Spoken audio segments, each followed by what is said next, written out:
abierta en la Procuraduría para que la denuncia o el problema que ustedes quieran presentar se les va a atender y se les va a atender debidamente. Porque no solamente estamos ahorita hablando de un área de capacitación, es toda una estructura, que está al servicio de ustedes.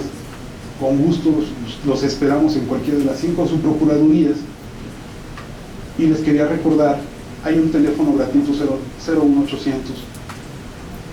Ese teléfono gratuito, de cualquier teléfono sale la llamada. A lo mejor alguna persona ustedes la conocen que la puede utilizar esa llamada. Nuestro horario de atención es de las 9 de la mañana a las 3 de la tarde. No significa el horario de trabajo. Ahorita ya son las 7 de la noche y seguimos trabajando. Les agradezco su atención. Muchas gracias, y si gustan hacer alguna pregunta, un aplauso para ustedes. Muchas gracias.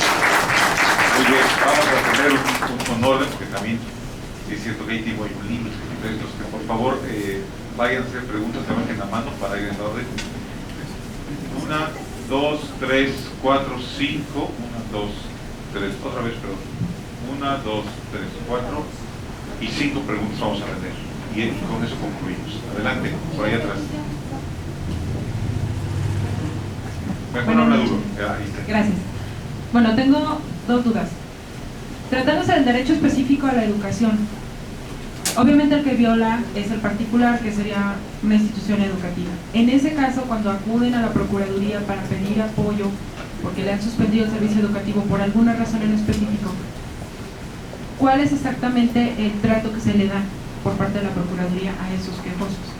Como no es competencia de la Procuraduría, usted nos dice, entonces estamos hablando de una institución privada de educación.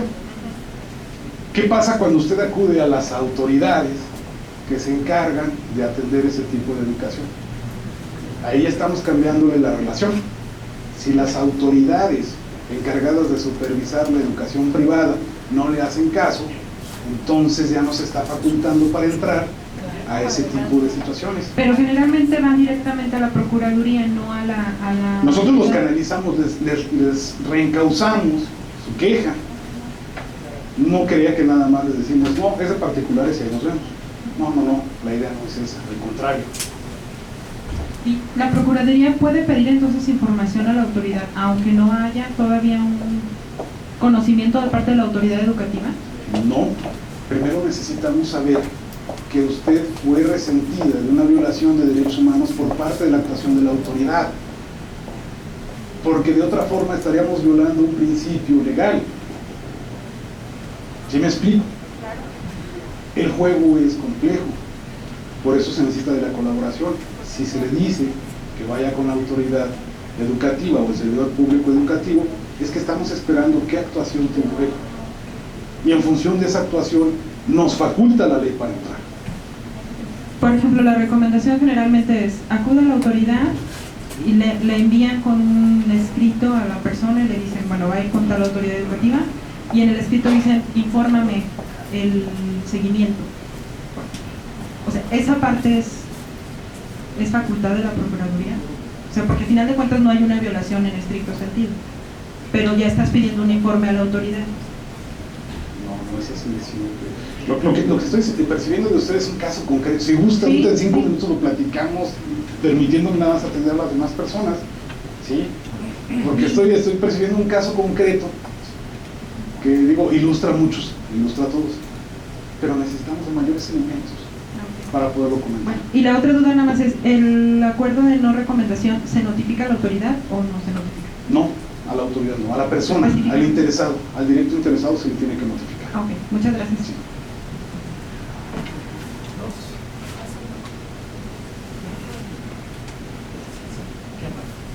Sí. 2 reflexiones de manera rápida.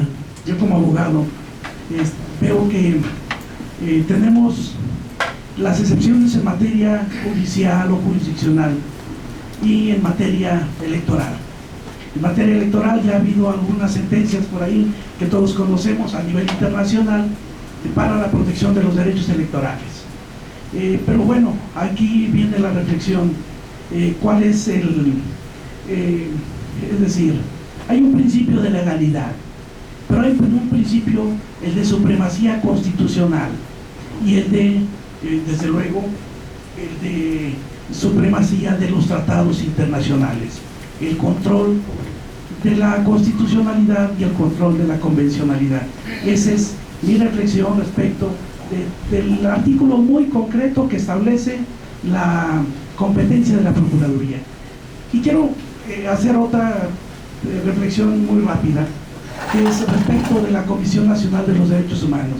El niño de Tabasco. ¿Por qué la Comisión Estatal de los Derechos Humanos? Tabasco está a miles de kilómetros del Distrito Federal. Bueno, miles de kilómetros del Distrito Federal. No es fácil llegar allá, ¿verdad? Y sin embargo llegaron. Llegó la Comisión Nacional de los Derechos Humanos a donde podía haber llegado la Comisión Estatal de los Derechos Humanos.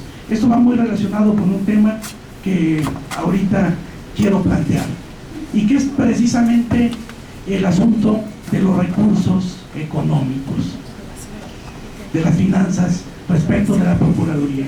Primero, ¿cuál es el presupuesto general? Segundo, ¿cuál es el presupuesto que se aplica a la región León, que es la que a mí me interesa? Tercero, ¿cuál es el sueldo del procurador? Cuarto, ¿cuál es el sueldo de cada uno de los 5 subprocuradores? ¿Y cuál es el sueldo de los visitadores o investigadores? ¿Verdad? ¿Y cuál es el número de ellos? Y les voy a decir por qué. Es algo muy sencillo. ¿Cuál es la capacidad operativa de la Procuraduría? Esa es la pregunta. Y lo digo no porque esté lucubrando, sino porque el otro día me puse a pensar, ¿qué pasaría si en un supuesto hipotético alguna autoridad como la Policía Municipal estuviera cometiendo algún atropello de los que aquí parece que no se dan, o me parecía aquí que no se daban, ¿verdad? En donde, persiguiendo a un muchacho por sabrá Dios qué razones no comprobadas, el muchacho llega, se mete a la casa, a la casa de su familia, cierra la puerta, los policías derriban la puerta, entran, golpean a todo el mundo que está ahí adentro y hacen destrozos al por mayor. Yo me preguntaba qué pasaría en ese supuesto hipotético cuando llegó una llamada a mi despacho y me dicen, está pasando esto, lo que estoy narrando. Y entonces yo me acordé de mi amigo, el señor procurador de los derechos humanos del estado de Guanajuato, y dije, voy a hablar a la Procuraduría. Y hablé a la Procuraduría para presentar una denuncia telefónica, porque en ese momento se estaban cometiendo actos violatorios de derechos humanos, a mi parecer, y según el informe que mi cliente me estaba dando. ¿Y qué creen que me dijeron? Preséntelo por escrito. No hay, yo me pregunto, y las facultades, lo mismo que usted, señor licenciado, y lo mismo que líderes como Javier García y muchos de los que están aquí nos estamos preguntando, y las facultades para investigar de la Procuraduría de los Derechos Humanos, y todo ese asunto de salvaguardar las pruebas, que también compete, por cierto, a la Procuraduría. Perdón que me haya extendido, ¿verdad? No, pero era necesario. Gracias. Más que preguntas, respeto a su crítica, y parte de esa de respeto a la crítica no le puedo contestar, porque es una apreciación muy personal que tiene usted. Y con No es mucho personal, gusto, perdóneme, no es personal. no, en función de usuario, en función de abogado, y con mucho gusto, lo que usted me pregunta, lo de los salarios, hay un medio jurídico para acceso. Entonces, con gusto, presente la debida petición y contará con la respuesta. Porque el problema es ese. El tema, principalmente, ya se abordó. Y no nos vamos a salir en este momento a la casuística. Porque No, si gusta usted en la casuística, perdón, profesor, el análisis ya es otra forma. No es casuística. Porque si vamos al análisis No lo del es. caso, No lo es. es que usted habló de un supuesto hipotético que le llegó de inmediato. Déjenme Yo les decir algo. agradecería preguntas Eso se está, relacionadas al tema. violaciones a los derechos humanos se están cometiendo en este momento. En este momento. ¿Cuál es la capacidad operativa de la Procuraduría para atender esas quejas en el momento? La facultad de investigación de la Procuraduría, ¿en dónde se queda? ¿Para mañana? ¿Para después? ¿Para cuando desaparezcan las pruebas? para cuando ya los elementos de la policía municipal hayan hecho sus componendas y perfectamente adecuados sus tiempos para encubrir sus ilícitos? Por favor, esto no es casuística, esto es una de tantas cosas que se están dando a diario aquí en León. Por eso lo digo, y yo quiero respuesta también para las preguntas de presupuesto, por favor. Con gusto, usted haga la petición por escrito, le insisto, el punto del presupuesto no era el tema convocado en esta charla, perdón, pero el punto del presupuesto no es el tema de esta charla. Agradezco su participación. ¿Alguna persona más quisiera hacer alguna pregunta? Teníamos 5 personas registradas. Gracias. Bueno, yo tengo una duda así como que a ver si me lo pudiera contestar en un contexto un poco más nacional, porque yo no vivo aquí en el estado de Guanajuato. ¿De dónde es usted? Vengo de aquí de Lagos de Moreno, de aquí del Jalisco. rancho. No, Jalisco. Sí, Jalisco. Lo que pasa es que, bueno, algo que me saltó a mí durante la plática es como a veces el confundir la legitimidad con la legalidad, que muchas veces pasa, por ejemplo, en derechos más en específico, relacionados, por ejemplo, a lo que comentaba el compañero de hace un momento, de lo que son los derechos sexuales y reproductivos, ¿no? En esta cuestión del aborto de la mujer. ¿Qué es lo que pasa cuando, por ejemplo, en lo que es la Carta o lo que es la Constitución Política de los Estados Unidos Mexicanos se está contemplando un contexto de igualdad, pero cuando llegas a lo estatal o a lo local, esto se contradice y muchas veces llegan los policías y te dicen, no, ¿sabes qué? Es que estos son faltas a la moral, pero pues, aquí también cabe preguntar a la moral de quién, ¿no? Entonces, ¿cómo es que funciona lo que es la Comisión Nacional de Derechos Humanos o todo lo que es en cuanto a derechos humanos, que nos puede ayudar para que se den resoluciones a estos casos en específico? El tema de lo federal, lo estatal y lo municipal. Qué difícil es el punto del federalismo. Poder integrar la idea de una identidad nacional con aspectos fundamentales como la libertad de la sexualidad, la libertad de la vida, como se manejó en el Distrito Federal, que pues esa libertad de la vida es la posibilidad de asesinar también, es verlo de las dos caras. Hay otros aspectos como el de la propiedad, la libertad de tránsito, la libertad de manifestación, la libertad del pensamiento. Por fortuna o por desgracia, según como se quiera ver, la situación de las entidades federativas es de demasiada autonomía de autodeterminación. De hecho, recuerden que los conceptos de la OIT, en el convenio 169, de la libre determinación de los pueblos, también respeta esos aspectos. ¿A qué me refiero en concreto? Usted toca el tema de que es de Jalisco, algún municipio, dice el rancho, pero no, son municipios. Es Jalisco, es parte de México. Cuentan ustedes con una normatividad. También existe una comisión estatal en Jalisco. ¿Qué hacen estas comisiones para propiciar ese ambiente de tolerancia? Porque a lo que se refiere es al punto de la tolerancia. Y la tolerancia no significa permitir nada más. No es permitir nada más, es no agredir también. La diversidad sexual en muchas ocasiones es un punto de decisión, ¿sí? La persona parte de esa libertad para decidir. En muchas ocasiones puede ser un punto de decisión o cuestión genética. Médicamente no está determinada la cuestión de la sexualidad.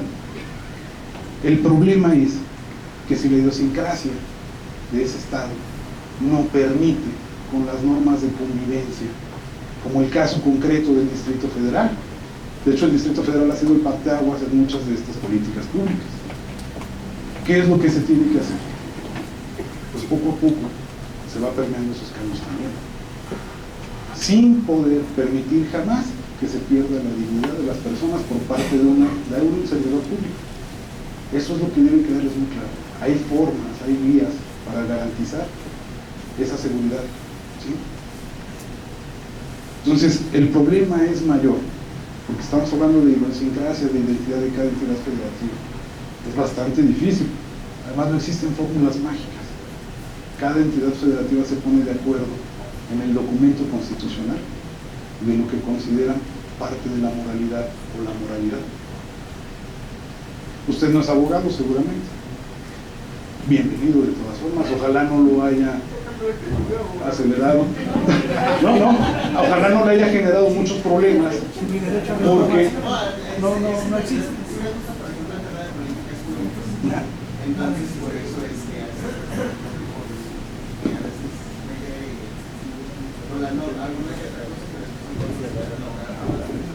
bienvenido y gracias. Siguiente pregunta. Quedan dos más. Adelante. Una pregunta que, por ejemplo, como el compañero que está aquí con nosotros, ¿dónde se pone una denuncia cuando se viola un derecho humano en el Estado, pero la persona precisamente vive en otro? Nosotros tenemos, y lo iba a comentar, estamos en el INPE con Jalisco.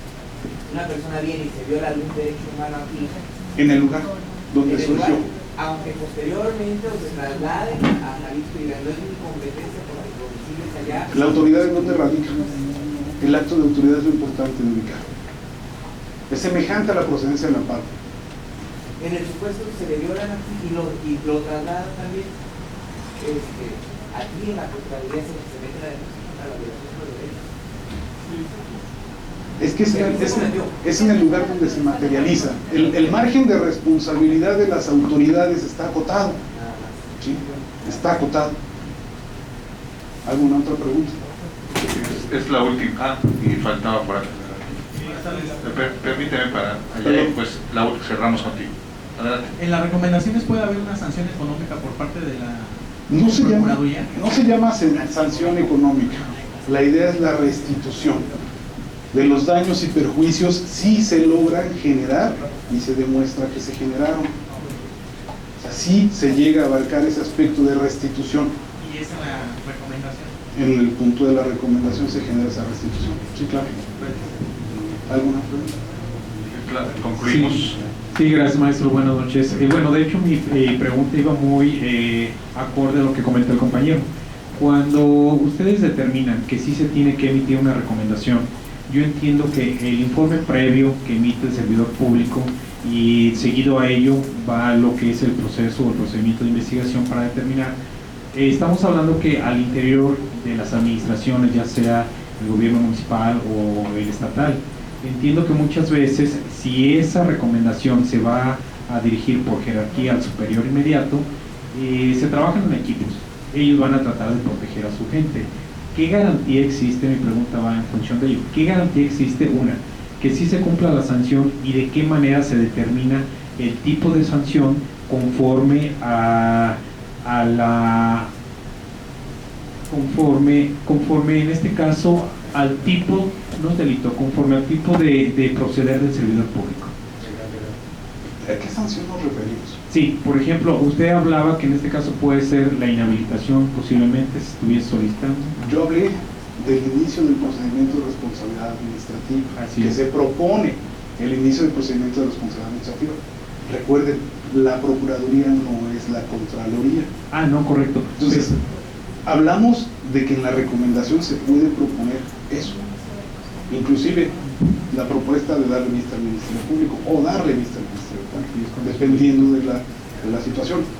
Entonces, ¿qué pasa? Como usted nos dice, lo que se busca que es la efectividad de la resolución, la restitución de las personas de sus derechos humanos. ¿Cómo se logra esa efectividad? ¿Al superior jerárquico inmediato nada más? ¿O puede ser al superior jerárquico de más alto nivel? El punto es la apreciación y dependiendo la casuística de la denuncia que se presente o el asunto que se presente. Lo que sí les puedo asegurar es que la Procuraduría de Derechos Humanos del Estado de